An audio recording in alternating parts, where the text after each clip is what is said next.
দর্শকেরা চায় 500 টাকা মানে 300 টাকা খুঁজতে দলীয়ভাবে দেয় ও লাইনে রাস্তায় বেঁচে আলা এই যে পুলিশের সামনে বিক্রি করে পুলিশ কিছু বলে না পেটের দায় করে সবাই গাঞ্জাও তো ব্যস্তেছে না মদও ব্যস্তেছে না হবে চুরি তো করতেছে না তাহলে এটা কি? চুরি করলে তো পকেটই মারতো তাহলে তো বেলেট দিয়ে টান দিত তাহলে নলির বেশি একটা বেলেট দিয়ে টান দিত তাহলে মনে হয় সব লিয়ে নিত রাস্তার ভিতরে এই যে আপনারা দর্শক অনলাইনে টিকিট পায় না আপনাদের হাতে কেটা খুলে অ্যাভেলেবেল আপনি কাটেন অনলাইন টিকিট নেই অ্যাভেলেবেল দর্শক অভিযোগ করেছে অনলাইন টিকিট অ্যাভেলেবেল দর্শকেরা চায় 500 টাকা মানে 300 টাকা খুঁজতে বাঙালি তো মনে হয় হস্তা খুঁজে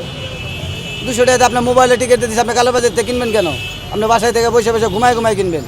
ভাবির সাথে বসে বসে কিনবেন আপনি এনে আসেন কেন আপনারা কিভাবে কিনেন এটা আমরা ফ্রি বাই ফ্রি বেশি ফ্রি পান হ্যাঁ টিকিট ফ্রি কিভাবে পাওয়া যায়? দলীয়ভাবে দেয় ও লাইনে রাস্তায় বেঁচে আলা দলীয়ভাবে হ্যাঁ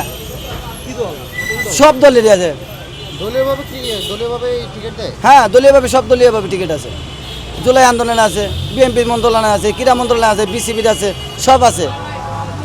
তাদেরকে বন্ধ বলতে বলেন যে ফ্রি টিকিট দেওয়া যাবে না দলীয়ভাবে কোনো টিকিট দেওয়া যাবে না তাহলে কালোবাজারের টিকিট বেচা বন্ধ করে দিবে যারা ভেতরে ফ্রি টিকিট পায় 500-700 করে তারা আপনাদেরকে বিক্রি করে হ্যাঁ রাস্তায় এনে তারা বেঁচে থাকে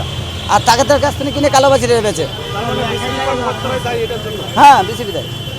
বিসিবি ফ্রি বন্ধ করে দেয় ফ্রি দিলে তারা কি অনলাইন থেকে কাটে গিয়ে বেচতে পারবো আপনার ভোটার আইডি কার্ডে একটা টিকিট কাটতে পারেন এই 5টা পাবো কোথায় 5টা পাবো কোথায়